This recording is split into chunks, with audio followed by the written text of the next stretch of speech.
अस्सलामुअलैकुम वरहमतुल्लाहि वबरकातुह।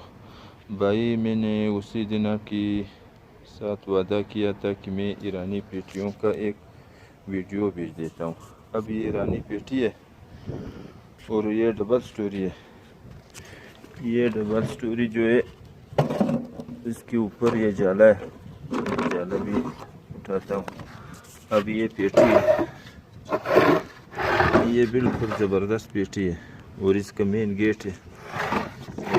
ये पीछे से एक सुराख दिया हुआ है कि हवा के लिए, उस साइड से हवा आ जाए फिर इस साइड से चल जाए, फिर इसमें रोज हवा चलेगा।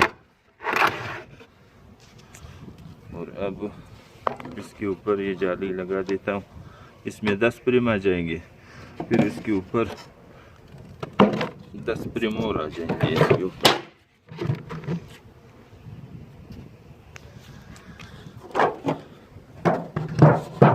अब इसका ढकना है, ये ढकना भी उसका चादर है और ये नीचे से चादर दिया हुआ है, ये नीचे से।